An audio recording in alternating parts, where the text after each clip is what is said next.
할렐루야. 우리 앞뒤자로 인사합시다. 네, 반갑습니다. 네, 사랑합니다. 네. 자, 오늘 말씀 보겠습니다.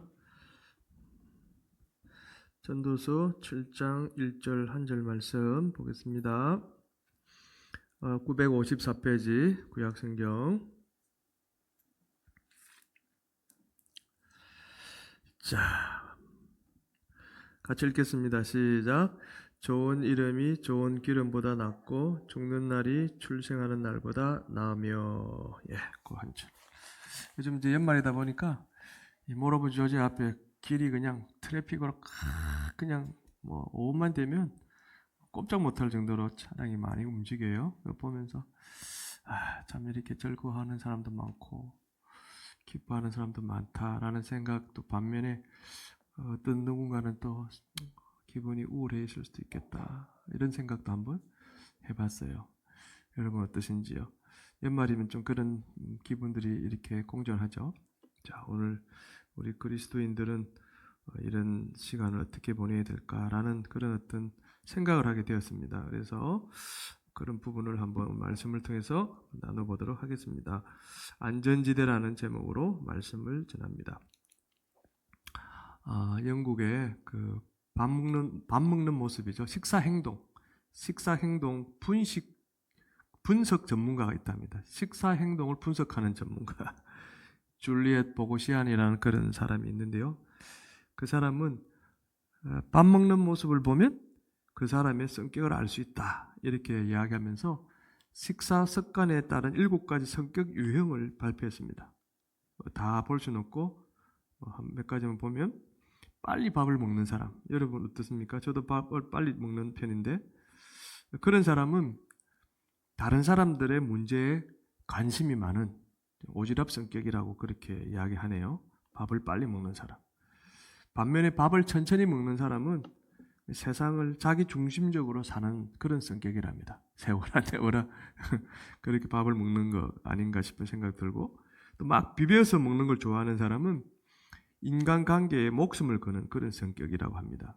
그리고 입맛이 까다로운 사람은 따지기 좋아하는 그런 성격이라고 합니다. 뭐 100% 맞진 않을 거예요. 이제 이 사람이 연구에 의하면 이제 학률적으로 여러 가지 이제 통계적으로 그렇다는 것이겠죠. 어떻습니까? 몇 가지, 4가지 했는데 입맛이 까다로운 사람, 따지기 좋아하는 성격. 이건 좀 비슷한 것 같아요. 자, 그런데 이와 비슷하게 성경은 오늘 이렇게 이야기해요. 성도의 살아가는 모습을 보면, 그러니까 이 사람은 밥을 먹는 모습을 보면 그 사람의 성격을 알 수 있다. 근데 성경은 성도의 살아가는 모습을 보면 그 사람의 믿음을 알 수 있다. 이렇게 이야기합니다.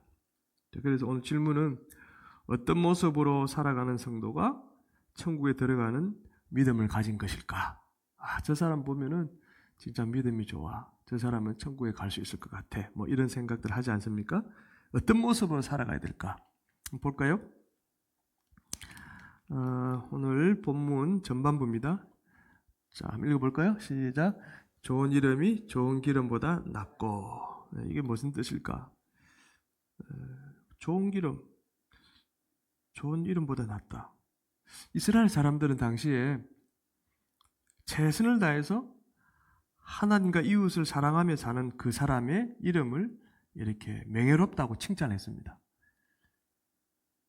그러니까 여기서 좋은 이름은 어떤 특정한 사람 그 이름 자체 홍길동을 말하는 게 아니라 최선을 다해 하나님과 이웃을 사랑하며 사는 거룩한 사람을 상징하는 말이라는 것이죠. 좋은 이름이라는 것은 그 이름 우리가 들을 때도 그냥 누군가 이름들 그 이름 예쁘네 뭐 잘 지었네 이렇게 생각하지 않습니까? 그런 좋은 이름 특정한 이름이 아니고 최선을 다해 하나님과 이웃을 사랑하며 사는 거룩한 사람을 상징할 때 좋은 이름이다 이렇게 불렀다는 것입니다. 그럼 좋은 기름은 뭘까? 사실 여기서 말하는 기름은 올리브유를 말합니다. 근데 올리브유는 어떻게 사용합니까, 여러분? 첫째로 식용, 먹죠. 그리고 등불을 켜는 연료로도 사용합니다. 그리고 상처에 바르는 약으로 사용하죠. 그래서 오늘 여기 보면 오인먼트를 연고라고 그렇게 번역도 하기도 했습니다. 그리고 여자들은 화장품으로도 사용하고 또 향수로도 사용했죠. 그리고 어떤 버전은 퍼퓸이라고 향수라고 그렇게 번역을 하기도 했습니다. 그리고 몸에 나는 그때 당시는 잘 씻을 수가 없으니까 이 역겨운 냄새, 또 심지어는 시체 썩는 냄새, 그것을 덮어주는, 그것을 제거하는 악취 제거제로 사용을 했습니다. 뭐를요? 올리브유를. 그러니까 올리브 기름은 인간의 모든 필요를 채워주는 당시에 만병통치약이었던 것입니다. 화장품, 식용, 뭐 바르는 약, 악취 제거제. 그래서 이 좋은 기름은 단지 올리브 기름 그 자체를 이야기하는 게 아니라 질이 좋은 올리브 기름을 이야기하는 게 아니라 세상에 사는데 필요한 모든 걸 가진 부유한 사람을 상징합니다. 좋은 기름은 뭐라고요? 세상에 사는데 필요한 모든 걸 가진 부유한 사람. 따라서 좋은 이름이 좋은 기름보다 낫다는 말씀은 부족함이 없이 사는 부자보다 가난해도 열심히 하나님과 이웃을 사랑하며 사는 거룩한 사람이 더 복이 있다. 이런 뜻이죠. 여러분 이 말씀에 동의하십니까? 자, 그럼 제가 질문할게요. 나는 남들보다 훨씬 가난하게 살고 돈이 펑펑 새는 문제가 마구 터져도 나는 하나님과 이웃을 사랑하며 살고 있으니까 정말 기쁘다. 이렇게 생각하는 분 계실까요? 내가 가난한 게 좀 남들보다 못 사는 게 또 내 집안이 부족한 게 이 복이다. 나는 정말 복이다. 복 받았다. 이렇게 믿는 사람이 계실까요? 아마 아무도 없을 것입니다. 왜냐하면 이 말씀이 머리로는 이해가 되죠. 그렇지. 돈 많은 것보다 하나님 앞에 거룩하게 사는 사람이 진짜 복된 거야. 이렇게 우리가 생각을 하지만 막상 내가 돈 때문에 어떤 힘든 환경에 처하면 사실 속상하고 괴롭기 때문에 그렇습니다. 그래서 이해는 하면서도 이렇게 상황에 처하면 아멘이 안 나오는 거예요. 실은 돈을 손해보고 돈 드는 일이 많이 생겨서 힘들어지면 심지어는 내가 열심히 해도 내가 이렇게 늘 허덕이는 거는 내가 뭔가 죄를 지어서 벌을 받는 것인가? 이렇게도 생각을 하고 두려운 마음까지 또 생기기도 하죠. 여러분, 가난하면 또 돈에 문제가 생기면 이게 하나님께 벌을 받은 것일까요? 그럴 수도 있겠지만 그거는 일단은 잘못된 생각입니다. 볼까요? 누가복음 6장 20절 시작. 예수께서 눈을 들어 제자들을 보시고 이르시되 너희 가난한 자는 복이 있나니 하나님 나라가 너희 것이며. 예수님은 가난하지만 당신을 따르는 제자들에게 뭐가 있다고 말씀하십니까? 복이 있다. 따라서 여러분 이것만 봐도 가난하다고 돈에 문제가 생긴다고 하나님께 꼭 벌 받은 건 아니에요. 복이 있다. 예수님도 복이 있다. 가난한. 근데 이게 단지 그냥 꼭 가난해야만 이렇게 복을 받는다. 하나님 나라가 너희 것이다. 천국에 들어간다. 실은 그런 뜻은 아니에요. 그러면 우리 다 거리로 나앉아야죠. 그래야 천국까지. 믿음 없고 게을러서 가난해진 사람은 천국에 못 들어갑니다. 그건 당연하죠. 믿음이 없고 그냥 게을러서 가난해진 걸. 그런 사람마저도 가난하니까 천국에 들어간다? 그 말 아니죠. 그럼 어떤 사람을 말하느냐? 하나님 말씀을 지키려고 세상과 타협을 안 해서 가난해진 사람. 이렇게 세상 법을 살짝 피해서 위법을 저지르면 돈을 많이 벌 수 있는데 하나님이 그걸 원치 않기 때문에 나는 하나님 말씀을 지키기 위해서라도 이건 안 하겠다. 그렇게 해서 돈을 벌 수 있는 기회를 놓치는 그런 사람. 그래서 가난해진 사람. 또 교회를 사랑하고 이웃들에게 사랑을 베풀면서 사느라 자꾸 자기를 퍼주는 거예요. 다른 사람 섬기려고. 좀 생기면 주고. 그러다 보니까 돈이 없는 사람, 돈을 못 모은 사람. 이런 사람들이 천국에 들어간다라는 것이죠. 그래서 마태복음에서는 앞에 가난한 자 앞에 심령이 가난한 자라고 예수님 말씀하셨죠. 이 심령이 가난하다는 것은 물질적으로 가난하기도 하지만 그러나 방금 말씀드렸듯이 하나님 때문에 가난해진 사람이죠. 하나님 때문에. 하나님의 도우심을 구할 수밖에 없는 그런 사람들. 그런 사람들이 복되다 이런 뜻입니다. 시편 기자는 또 이렇게도 이야기했죠. 37편 16절 시작. 의인의 적은 소유가 악인의 풍부함보다 낫도다. 아멘이죠. 아멘. 근데 여러분 중에 뭐 가정을 해봅시다. 로또 1등에 당첨되면 그 당첨금을 전부 헌금하고 가난하게 살 사람 있습니까? 없죠. 왜 그렇습니까? 제가 이것도 이제 머리로는 이해가 되지만 막상 돈이 많아지면 그 순간에 우리 안에 욕심과 유혹이 들어와서 이 마음이 흔들리기 때문에 그래요. 그리고 뭐 이런 말씀 들으면 그렇지만 배가 이렇게 불러지면 거룩하게 살라고 자꾸 부담 주는 하나님을 점점 피하게 됩니다. 하나님이 이렇게 살라 하는데 난 이 부유를 가지고 내 마음대로 쓰고 싶은데 그 충돌을 하니까 하나님이 싫어지게 된다는 것이죠. 돈이 생기면 돈이 만들어주는 편리한 상태. 참 돈이 편리하긴 하죠. 뭐 하고 싶은 거 다 할 수 있잖아요. 그걸 이제 이 안전지대라고 우리가 표현할 수 있는데 세상적으로 그걸 떠나기 싫어서 자신도 모르게 이 믿음을 점점 버리게 되는 거예요. 돈이 있으니까 편한데 자꾸 하나님 말씀은 그렇게 하지 말라는 그런 어떤 메시지가 주어지니까 이걸 포기하기 싫은 거죠. 그러니까 이제 점점 하나님과 멀어지게 된다는 그런 말씀입니다. 그래서 야고보 사도는 또 이런 말도 하게 됐죠. 5장 1절 시작. 들으라 부한 자들아 너희 이 말 고생으로 말미암아 울고 통곡하라. 이 말씀이 부자는 천국에 못 들어간다는 그런 뜻입니까? 그건 아니죠. 그럼 뭐 부자들 다 지옥 가게? 부자가 하나님이 원하는 대로 잘 살면 천국에 들어가죠. 믿음 안에서. 부자가 또 하나님 기뻐하시는 일에 물질을 쓰면서 하나님께 영광 돌리면 하나님은 그 부자를 오히려 높여주시고 아마 더 큰 복으로 갚아주실 거예요. 하지만 부자가 하나님이 주신 돈을 자기를 위해 계속 낭비하고 전혀 하나님을 위해 또 남을 이웃을 위해 전혀 인색하게 굴면 사용하지 않으면 언젠가는 그 돈을 하나님이 다시 거두가실 수도 있고 또 결국은 제일 중요한 건 뭡니까? 이 말 고식으로 울고 통곡할 것이다. 이 말은 천국 문 앞에서 쫓겨날 수도 있다는 그런 구원의 메시지죠, 실은. 그러니까 이런 가난한 자, 부한 자 이 종합을 해보면 이런 결론에 도달할 수 있습니다. 부자는 가난한 사람보다 믿음을 지키기 훨씬 더 어려운 환경에 산다는 거. 이건 사실의 팩트예요. 아무래도 가난한 사람은 심령이 또 가난해지니까 하나님을 찾고 구하고 믿음으로 살려고 하겠죠. 근데 부자가 되어지면 그 물질 때문에 하나님을 더 멀리 할 수밖에 없는 그런 일들이 일어날 확률이 더 높아지는 건 맞잖아요. 그죠? 그거죠.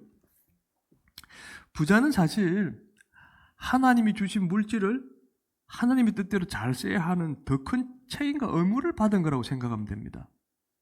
그래서 사도 바울은 이렇게 말을 했죠. 가난하게 사느냐, 부자로 사느냐, 그게 문제가 아니다.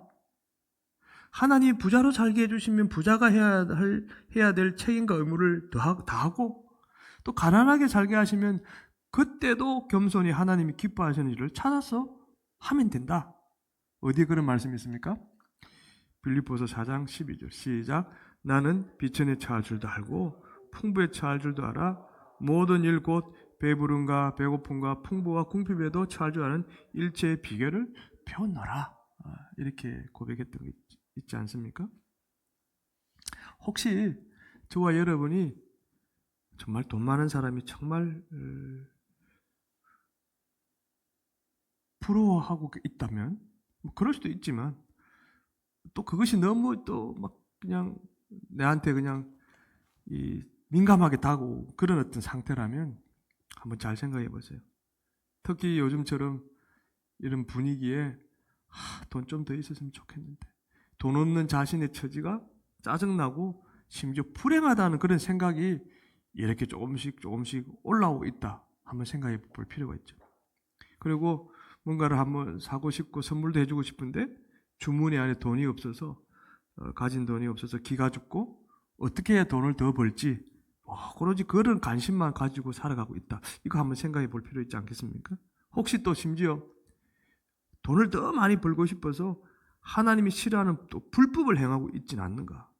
이렇게 하면 돈을 확 벌 수 있는데 싶어서 그냥 거기에 혹 넘어가서 말이죠. 그렇다면 그런 분들은 미안합니다만 지금 자기도 모르게 천국과 멀어지고 있는 불안한 믿음을 가진 채 살고 있을 가능성이 큽니다.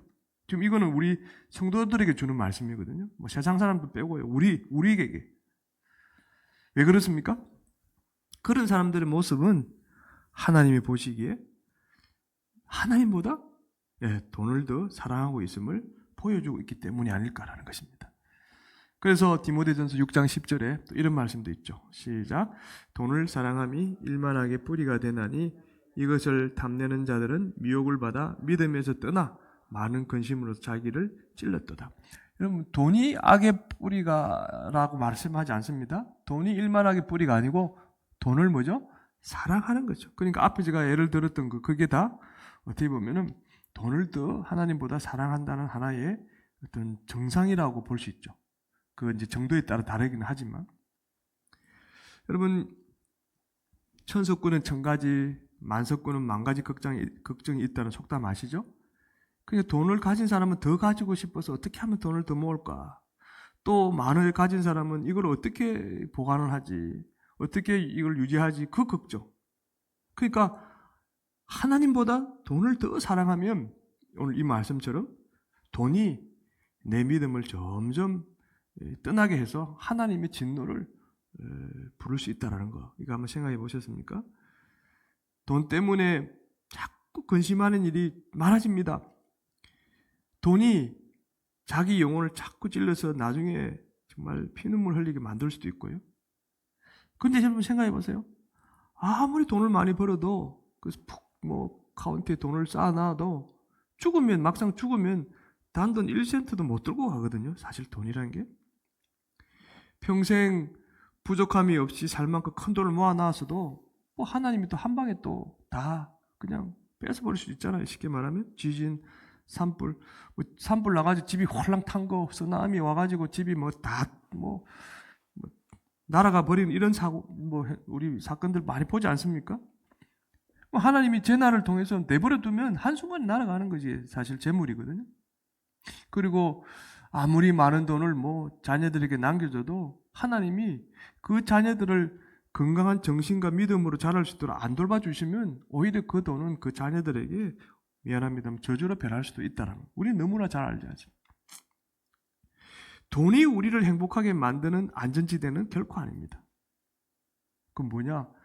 천지를 창조하신 전지전능하신 하나님, 죄인된 우리를 너무 사랑하셔서 당신의 아들 예수님을 십자가에 못 박아 죽이신 아버지 하나님이 우리와 함께 계셔야 우리가 그 안에서 참된 행복을 누릴 수 있다라는 거죠. 성경은 그걸 이야기합니다. 그래서 히브리서 기자는 또 이렇게 이야기하죠. 13장 5절 시작. 돈을 사랑하지 말고 있는 바를 족한 줄로 알라. 그가 친히 말씀하시기를 내가 결코 너희를 버리지 아니하고 너희를 떠나지 아니하리라 하셨느니라. 하나님께서 나에게 주신 것에 만족하며 살아야 현재 상태에서 천국에 들어가는, 그렇게 사는 사람 모습을 보면 저 사람은 진짜 천국에 들어갈 믿음을 가진 사람이구나 라고 할 수 있다는 것입니다. 돈이 없어도 하나님을 찾고 하나님이 기뻐한 일을 하며 살고 있어야 천국을 예약받은 가난한 심령을 가진 사람이다, 이렇게 볼 수 있는 것이죠. 그래서 우리는 항상 이 좋은 기름보다 좋은 이름을 가지는 게 복이라는 이 말씀의 의미를 마음에 잘 새겨둘 것입니다. 여러분, 이 말씀 아시죠? 개똥밭에 굴러도 이성이 낫다. 근데 참 영어 표현이 더 마음에 와닿아요. 살아있는 개가 죽은 사자보다 낫다. 그러니까 사자가 동물의 왕이고 엄청난 힘과 또 그런 동물 중에 어뜸이지만 죽으면 개보다, 한 마리 개보다 못하다는 거죠. 살아있는 개보다. 그러니까 살아있는 게 좋다. 죽으면 끝이다. 이런 어떤 사상이죠. 이게, 그죠?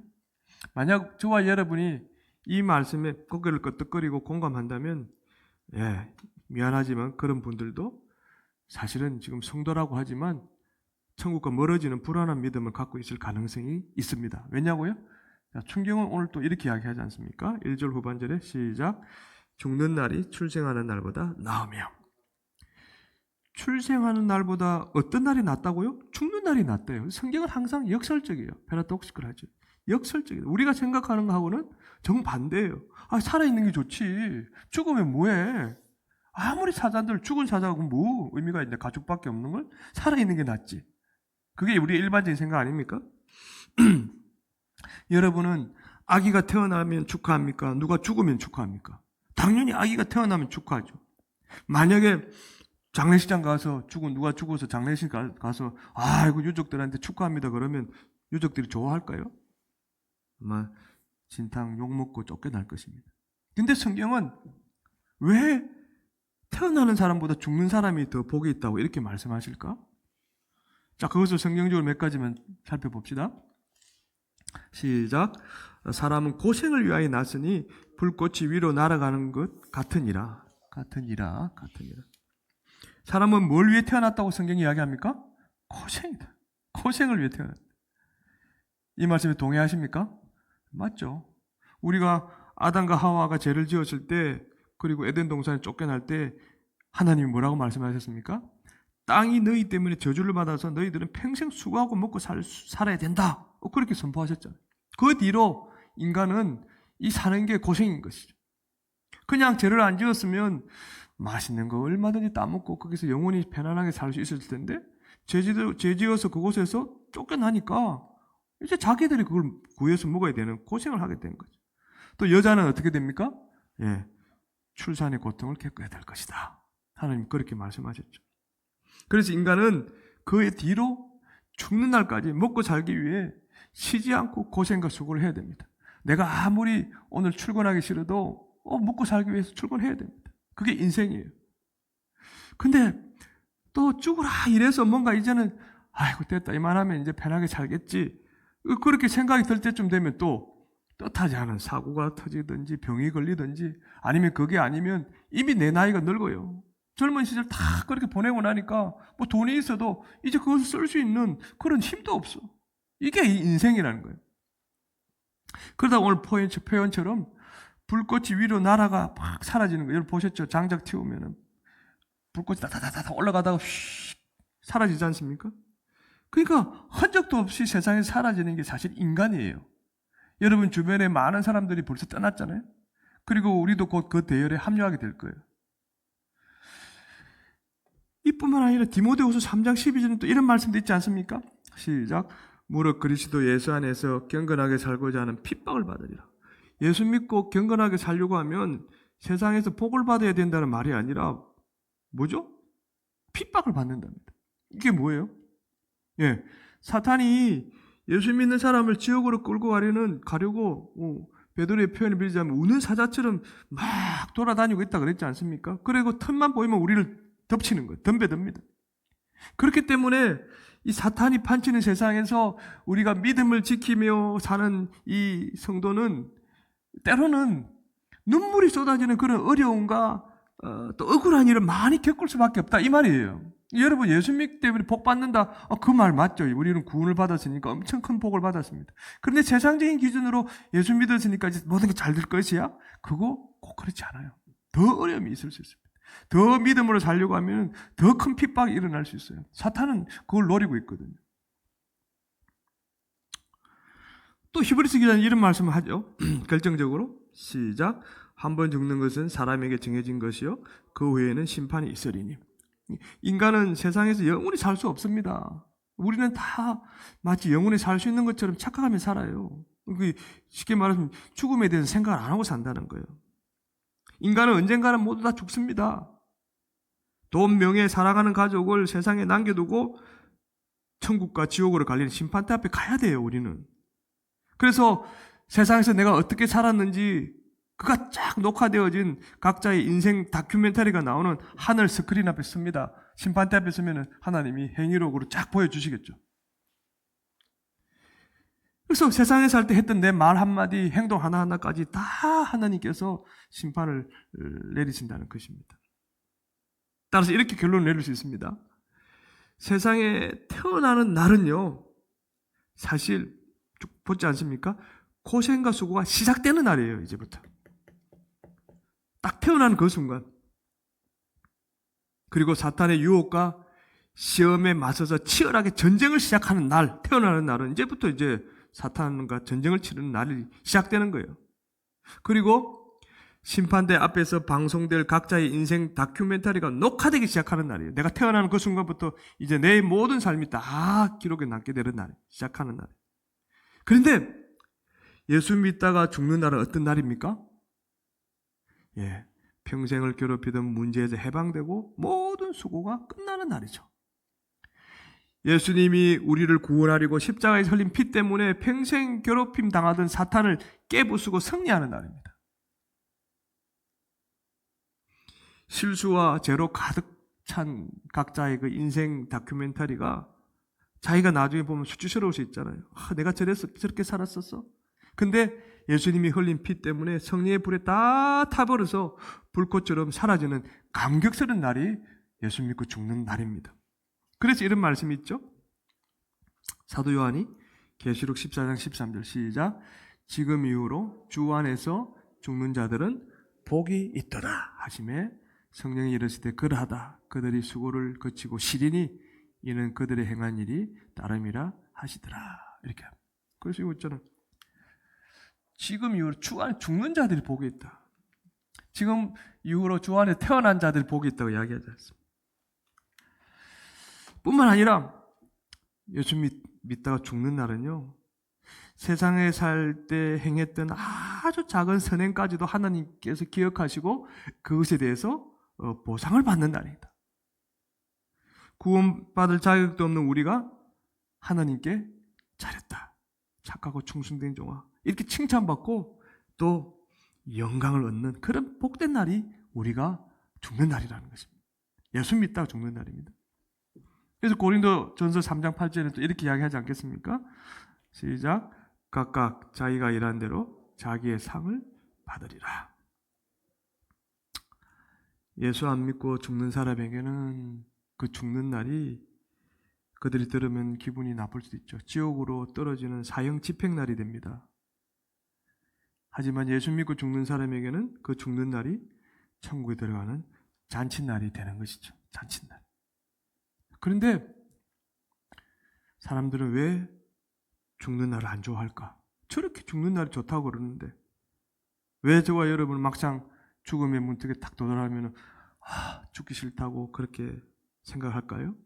여러 가지 이유가 있겠지만 첫째는 죽을 때 받게 될 잠깐의 고통, 그게 두려운 거예요. 그 죽음 자체가 우리 안에 엄청난 고통을 주기 때문에 그게 싫은 거예요. 그래서 죽기 싫다. 또 마음 한켠에 한 구석에 죽었는데 천국이 없으면 어떡하지? 라는 의심도 있기 때문이 아닐까요? 아직도 그러니까 믿음이 완전한 믿음에 나아가지 못했다고 볼 수 있죠. 또 심판대 앞에 섰는데 나는 천국 갈 거라고 생각했는데 너는 지옥으로 가라고 판결받을까 봐서 또 불안해할 수 있고 또 나는 천국에 지금 죽어도 들어가는 확실한 믿음이 없기 때문에 그럴 수 있다는 것입니다. 그래서 우리는 죽는 날이 그래 성경적으로는 맞아 그렇게 생각하면서도 막상 내 문제가 되어지면 나는 죽기 싫다고 버팅기는 것이죠. 그러나 걱정하지 마십시오. 로마서 8장 39절 이렇게 이야기합니다. 시작. 높음이나 깊음이나 다른 어떤 피조물이라도 우리를 우리 주 그리스도 예수 안에 있는 하나님의 사랑에서 끊을 수 없으리라. 그러니까 이 세상 어떤 것도 우리가 예수님 안에 믿음을 가지고 있다면 하나님의 그 사랑에서 우리를 끊을 수 없다. 하나님이 우리를 천국으로 인도하시는 그 어떤 것도 방해할 수 없다는 것입니다. 따라서 천국에 들어가는 믿음을 가진 사람은 어떤 삶을 사는가? 평소에 여러 말씀이 있지만 이 말씀을 붙잡고 주님 죽을 때 받을 잠깐의 고통을 내가 믿음으로 잘 넘기게 도와달라고 기도하며 사는 사람, 그 사람이 진짜 천국에 들어간 믿음을 가진 사람이 아닐까요? 천국이 없을까봐 의심이 생길 때 내 마음이 정말 천국에 있을까? 이런 의심이 생길 때 그것이 아니라는 걸 말씀하는 그 하나님의 말씀을 읽고 또 그런 말씀을 배우는 일에 더 열심을 내서 믿음을 강하게 만드는 사람, 그 사람이 바로 천국 가는 믿음을 가진 사람. 너는 지옥으로 가라고 판결받을까 봐 불안할 때 더 열심히 하나님이 기뻐하는 일을 찾아서 하나님의 뜻대로 살아가려고 애를 쓰는 사람.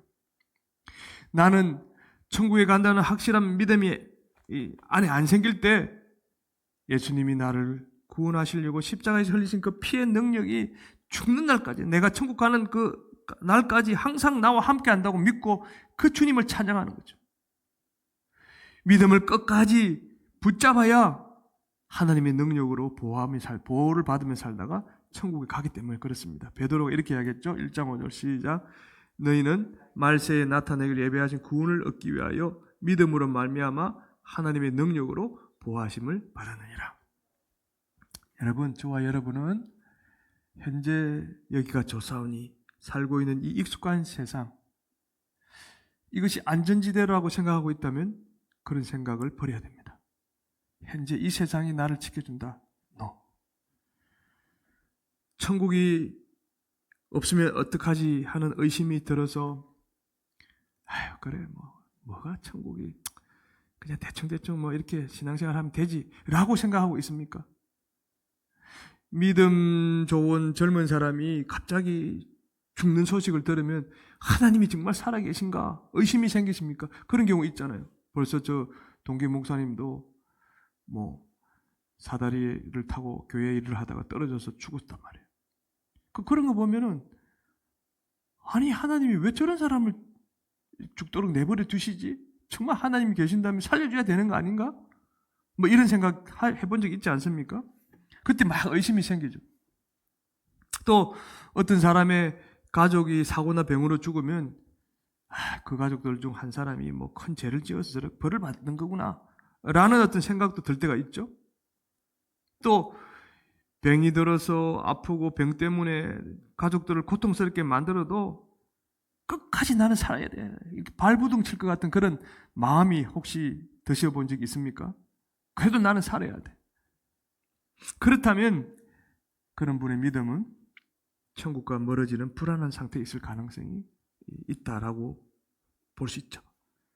더 기도하고 더 말씀을 배우고 예수님의 보혈을 더 찬양하고 하나님이 기뻐하는 일을 더 찾아서 해야 됩니다. 그때는. 그래야 믿음이 단단해져서 하나님의 능력으로 보함을 받을 수 있게 될 것입니다. 그래서 오늘 두 번째로 우리가 기억해야 될 것은 죽는 날이 태어나는 날보다 더 복되다. 이 믿음을 가져야 됩니다. 그리고 그 믿음에 맞춰 살아갈 때 우리가 천국에 반드시 들어가게 된다는 것입니다. 사랑하는 성도 여러분, 목사님 천국은 안 보이는데요. 그런데 눈앞에 보이는 이 세상은 그 안에만 들어가면 내가 더 오히려 안전하게 살 수 있을 것 같은데요. 여러분 그런 생각이 드시죠? 그리고 돈이면 최고지. 돈 있으면 뭐든지 할 수 있잖아. 그게 더 안전하게 나를 지켜주는 거 아닌가요? 그런 생각이 들어서 지금 믿음의 길에서 더 믿음에 앞으로 나아가지 못하고 머뭇거리고 혹시 있다면 지금 그런 사람은 자기의 영혼이 점점 메말라가고 있고 시들어지고 있다는 것을 알아야 됩니다. 또 그렇게 살다 보면 하나님께 받은 복, 뭡니까? 최고의 복, 구원의 복도 놓쳐버릴 수 있을 거예요. 마침내 지옥불에 떨어질 수도 있게 될 것입니다. 하나님의 능력으로 돌보심을 받다가 영광스럽게 부활하고 천국에 들어가 영원히 살려면 이제는 더 확고한 믿음으로 이 세상의 안전지대를 떠나야 됩니다. 그것을 벗어나야 됩니다. 대신 우리 주님이 기다리시는 진짜 안전지대 어디입니까? 천국을 향해서 부단히 달려가야 되는 것이죠. 천국이 진짜 안전지대인 것입니다. 이 세상은 잠깐 우리가 머물러 있다가 천국으로 가기 위해 준비하는 곳이지 이 자체가 안전지대가 아니고 그 돈 자체도 나를 지켜주지 못한다. 나를 천국으로 인도할 수 없다라는 이 분명한 믿음을 가져야 된다는 것입니다. 저는 저와 여러분 모두가 진짜 안전지대인 이 천국을 늘 소망하시면서 믿음으로 하루하루를 이겨낼 수 있기를. 그래서 마침내 모두가 다 천국에 다 들어갈 수 있기를 우리 주님의 이름으로 축복합니다. 아멘.